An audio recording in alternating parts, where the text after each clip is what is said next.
Put your feet on the land and sea. The good little country, Lord will drop it. Tell you from me. Ain't no place can hold my body down. Ain't no place can hold my body down.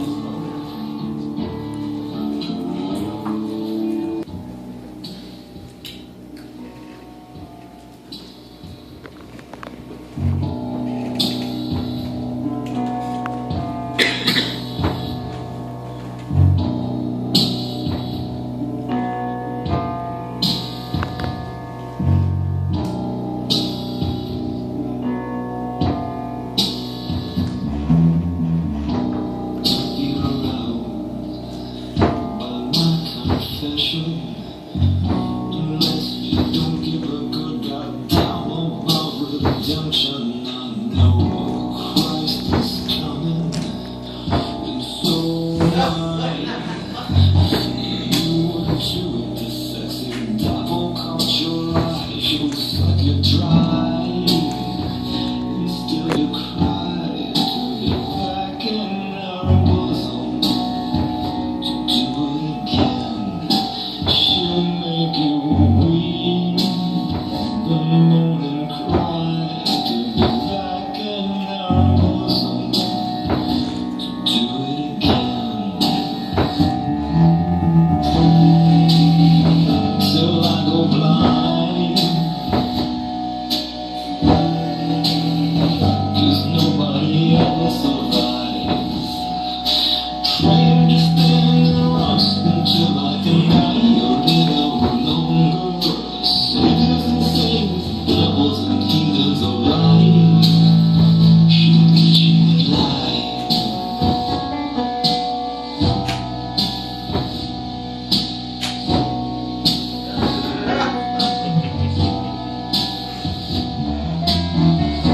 Jesus is risen, it's no surprise, even he didn't bother his mama to ride to hell between those thighs. The pressure is building on the base of my spine. If I gotta sit to see you again, then I'm gonna lie. She'll make you cry. I'll sell my soul to be back in her bosom. Gladly, well, please suck me dry, and still you'll cry to be back in her bosom, to do it again. Till I go blind, 'cause nobody ever survives. Trying to stand honest until I can die a little longer. Saviors and saints, devils and heathens alike, she'll get you alive.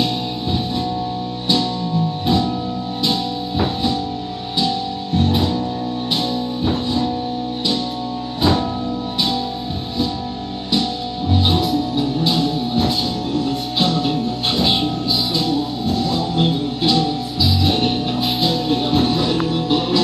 What if she might fall?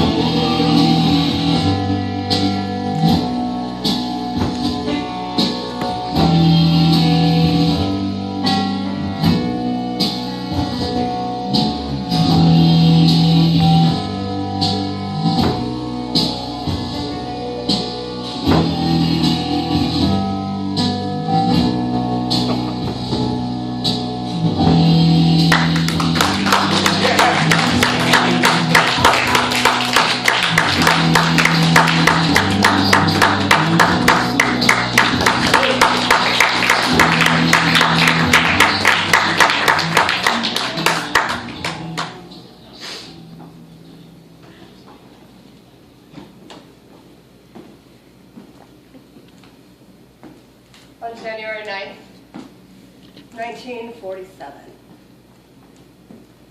aspiring actress and alluring beauty, Miss Elizabeth Short went missing from the Biltmore Hotel.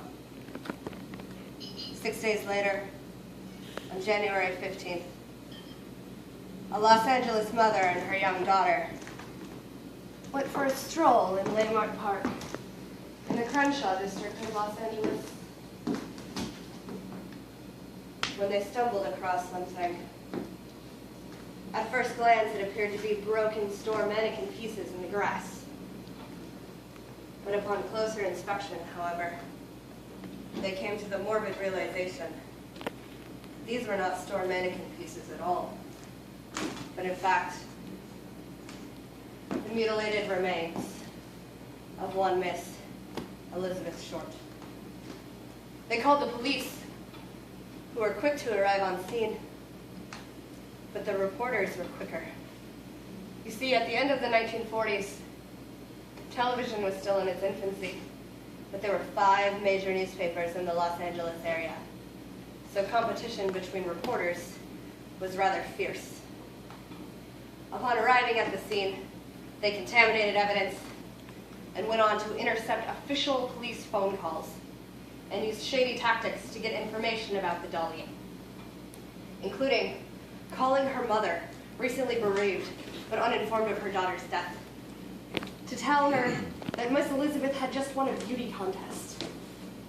They learned her name, they learned where she lived, her birthday, and the reporter was so heartbroken by the end of the call that she broke the news to the Dahlia's mother, who was heartbroken to hear it in such a manner. Many people blame the media sensationalism and propaganda of the case for the fact that the Black Dahlia murder is one of the most brutal unsolved murder cases in American history, with more than 50 false confessions from men and women from around the country coming forward to take credit for this horrible murder. Don't ask me what's wrong with these people. I don't know. But it remains a terrible tragedy in American history. My name is Miss Clairvoyant. I come to you from the faraway land of Denver, Colorado.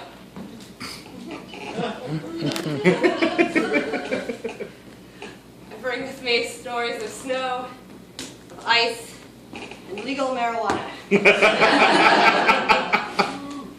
I work as a mentalist magician. Tonight, I would like to run a little bit of an experiment with all of you. For my first experiment, I will need 6 volunteers from the audience, voluntarily or otherwise. I may come grab you. Some of you may enjoy that more than others. So I'll take volunteers first. Would anyone like to volunteer? I'll have you 2, you. 4. I will come grab you if I need. My lovely lady in the zigzag dress and the lovely lady next to her. Thank you very much.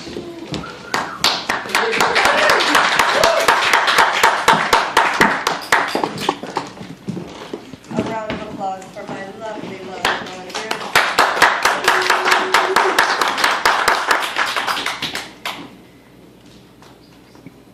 As a female magician, I am one of very few in the world. And I get a lot of critics for that. And oftentimes they say I don't have enough testosterone with me on stage. So ladies and gentlemen, I present to you my magic ball sack. Inside my magic ball sack, I have 5 white glass balls and 1 black glass ball, which coincidentally is 4 more balls than most magicians use to do magic. So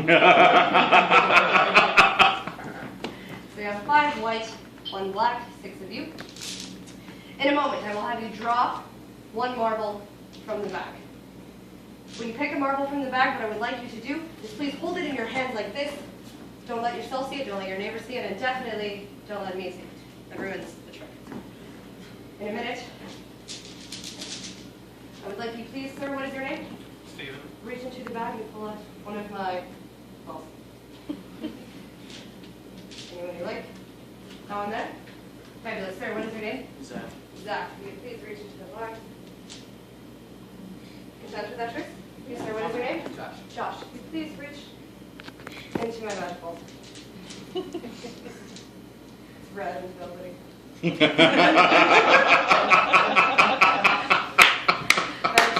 take a hold of the bag and I pass it down to the edge. What is your name? Sammy. Sammy? Your name? Ariel. Ariel? Jacqueline. Jacqueline. Perfect, I'll take my bag now. The way this works, as a mentalist magician, I don't cut ladies in half, but I do tell the story of one who was. The murder of the Dahlia was one of the most brutal in history.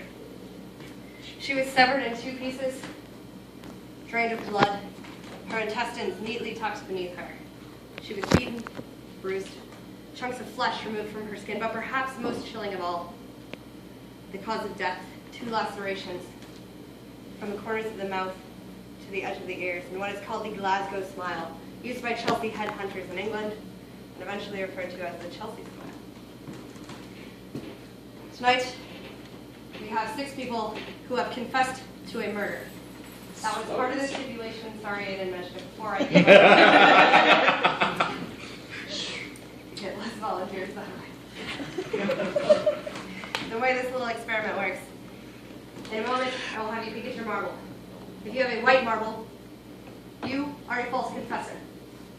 I will ask you a series of questions and you will lie to me. So as for example, if I ask you, what is your middle name? And your middle name is Jefferson. If you have a white marble, you will lie to me and tell me your middle name is James. But you have to be as convincing as possible. If you have the black marble, you are a special participant tonight. As you are a murderer. And you will tell me the truth about what actually happened. I will ask you a series of questions. And if I ask you, what is your middle name? And your middle name is Jefferson, you tell me my middle name is Jefferson. So please have a look at your marble now. Make note of what color you have. Remember, my white marbles are liars. My black marble is the truth teller. We will start on this end. Stephen? Yep. What is your favorite color? Blue. That's very convincing. And the way mentalism works is in reading body language and studying psychology, you get to know people, and people who answer very quickly are either very confident or they have an easy question. I'm going to keep you on stage, Stephen.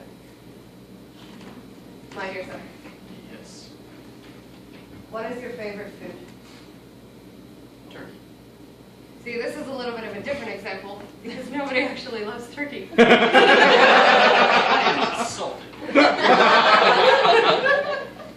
But also the pause before the questions lets me know that, sir, if you'd please show the audience your white marble. They'll take it here.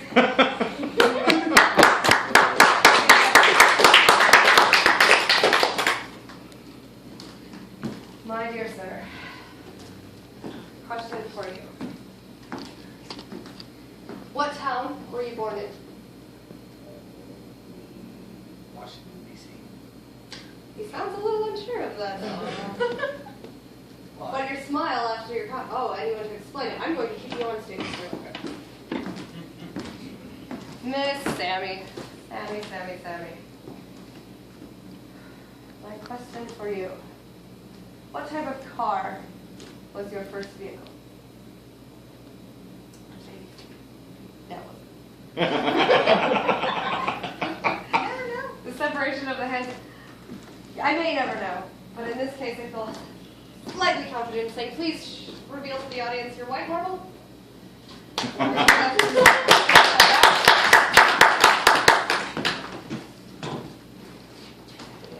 Ariel? Yes. Perfect. That is a lovely dress. Thank you. Miss Ariel, where did you purchase such a dress? Else. I almost believe you. And that smile confirms I will take your white marble and you can have a step back.